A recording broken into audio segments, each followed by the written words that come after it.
A very good afternoon. Today we have with us Mr. Subodh Panchal, Managing Partner, Castwell, past President of the Institute of Indian Foundrymen and member of Expert Council of China Foundry Association. Sir, can you please brief us about your company and its journey? Yeah, my company, existing company Castwell Foundries was started in 1974 with the production of the magnesium alloys, which were the first in India. And before that, my grandfather had started our business in 1900, that is 124 years before. That time we were dealing in the textile machinery and other things. But after starting these magnesium alloys, and we have today longest history of the producing these alloys, and we cater to the SGRN foundries all over India. Okay. So looking back, what achievements are you most proud of at Castwell? Yes, we are proud that we have a worldwide contacts and we have more than 300 customers. Largest foundries like Brex India, Bhagwati's and others, for last 40 years they are our sourcing only from us because of the quality and consistency and services. Okay. So what is your USP? Means? Unique selling proposition, what is your specialty? Actually, selling product is not our strategy. We do help with a lot of literature, technicals. Every month we have an expert talk where we invite the Technocrats like Dr. Paskutkar, staff and tricks from Germany, etc. And every Friday, last Friday of every month, we organize this kind of talk, which can solve the problems of the customers. Then we have published a Nodue tips, small booklet, pocket size, which can be useful to the approach of people. And we have published it in the English, Gujarati, Hindi, and now recently Tamil also. So you are not only providing product, you are providing skill also. Exactly. We conduct the technical seminars and those kind of things. That is our main strategy. So as a veteran in foundry value chain, how have you seen the industry to evolve? Industry, you mean to say particularly? Foundry sector. Yes, there is a growth, no doubt about it. And what we had seen in the 1970s, etc., because that time also I traveled a lot in Havra and other things, south, all over India. But now we are going leap forward, all industry, and there is a need of to boost these kind of foundries to give them the exposure to the outside world, and especially our neighboring country, China. If we have to reach to that level, we have to put a joint efforts. So, what should the Indian foundries do to compete with China? Well, they, frankly speaking, will never means in the near future will not be able to come to near to their standards. But of course, we have a lot of opportunities, and that we have explored on behalf of the IF platform also. When I was chairman of the international committee, etc., at least 5 GIFAs we have attended, many inquiries we have generated, published in IFJ, and that has provided some kind of help. Now in the next incoming IFC also, we are inviting many foreign buyers as well as Indian buyers, and one new idea we are going to launch, because I have seen many family-run foundries in Europe and USA. Now that senior man is almost on the verge of retirement. His new generation is not interested in running a foundry business. So I thought whether we can do some kind of matchmaking. Suppose 1,000-ton foundry in North America or Europe or somewhere.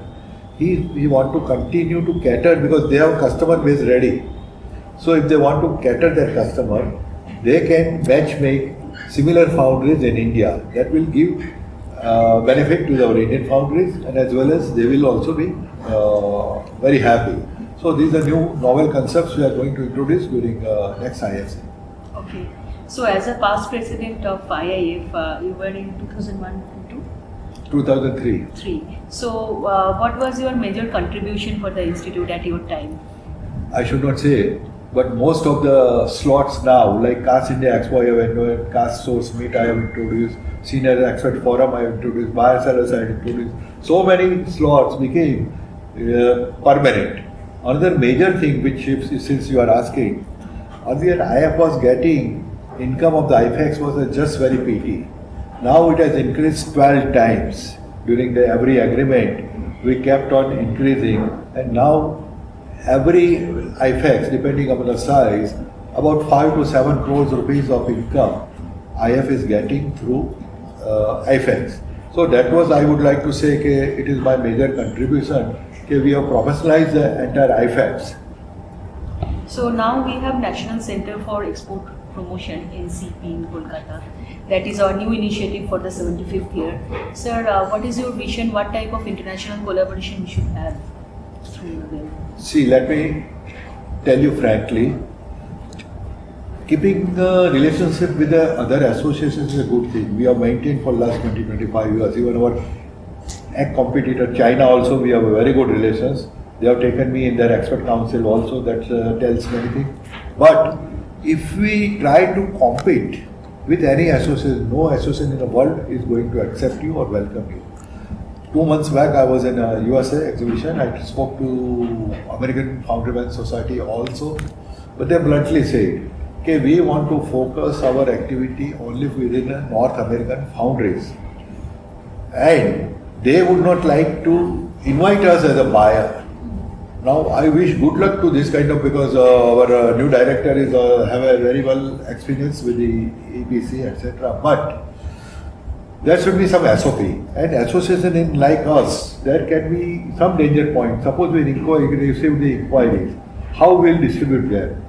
Because in our association, anybody can blame this kind of activities. I have not received inquiry, and suppose we distribute inquiries to many people, and the buyer receives hundreds of the emails from India every day. They will also get further. Next time he will not come. So it should be monitored very, very carefully. So it has to be focused initiative.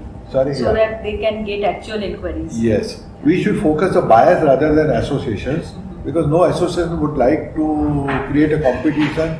See, even in Germany and others, in America, their American Foundry Society, earlier they were discouraging a foreign exhibitor also. Now they have started taking some, because the local exhibitors are not there. But their motto is first to serve their members. We are not a professional exhibition organizer or something. We should have a motto, and that's why we are keeping China also smartly since last 4-5 years after Corona. So, can you please tell us how IFEX Mumbai is shaping up? So far, 80% space is booked. That is very good because we are still 6 months away, and we may add more space also. How much you dream to sell? Well, at the moment 30,000 we are booked. It is almost 80-90% booked.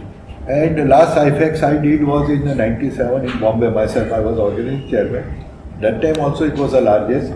This time also I hope it will be the largest. And every time there is a healthy competition within our IF between South and West. They break our record, we break their record. So it is in a good interest of the institute. This is the 75th year of our institute.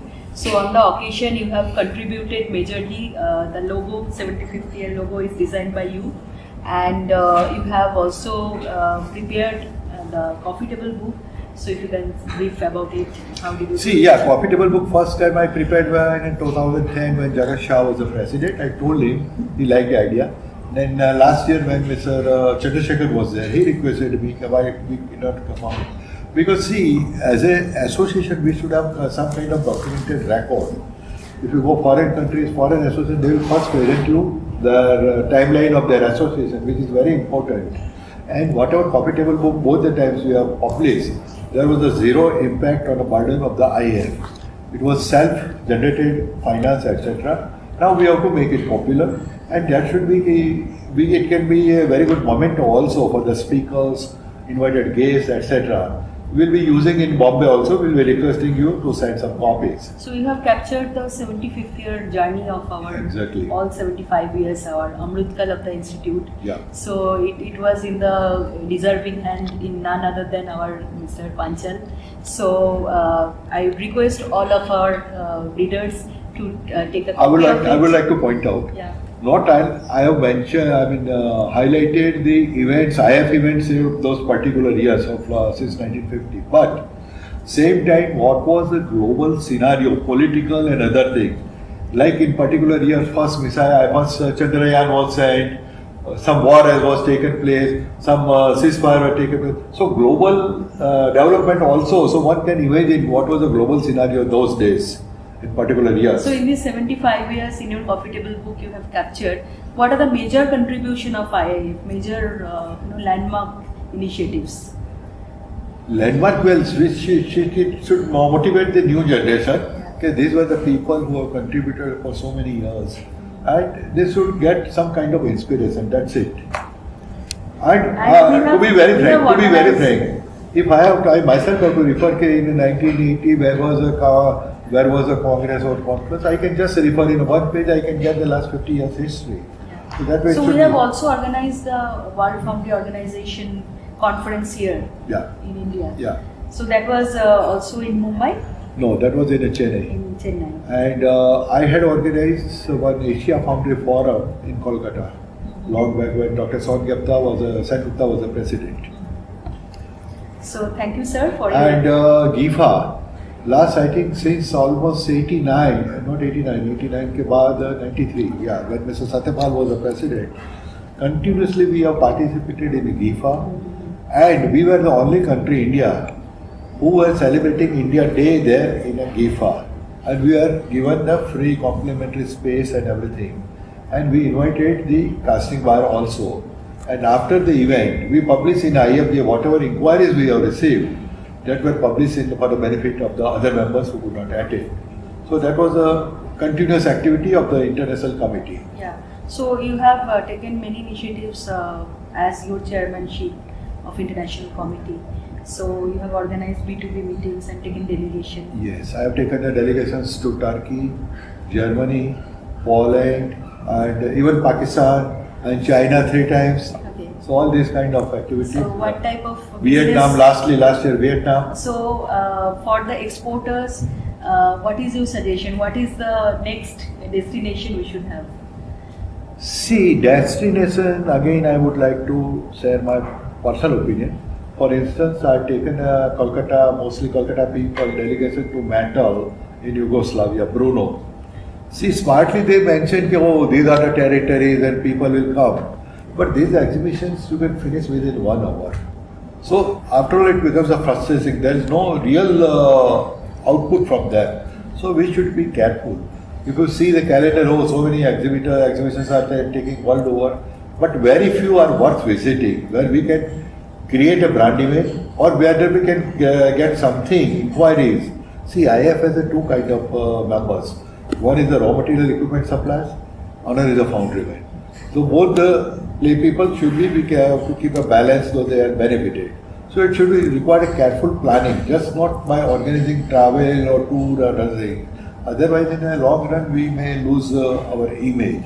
So we should be very, very careful, and due to no association will invite you as a casting competitors.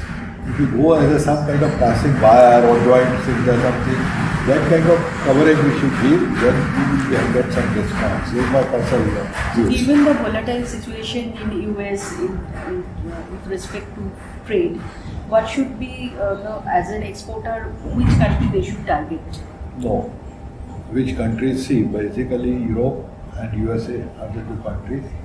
And yesterday somebody mentioned the import of the North American foundries, Prem Kumar I think had mentioned, is in millions of dollars. And that's why I think I already mentioned that matchmaking is also we are trying. We are inviting buyers. At the same time, we have some kind of collaboration with those foreign foundries who are already verge of closed down or closed down already. If they tie up, suppose somebody is a pump manufacturer and he want to tie up with some Indian foundry, there can be a very good matchmaking. Both they will be benefited. So joint venture. Yeah. Now tariff point nobody can say now because still in a doldrum. But when I discuss in USA, North American foundries were very happy because of the tariff, because they got some cushion to they get better price and to say no to unwanted customers.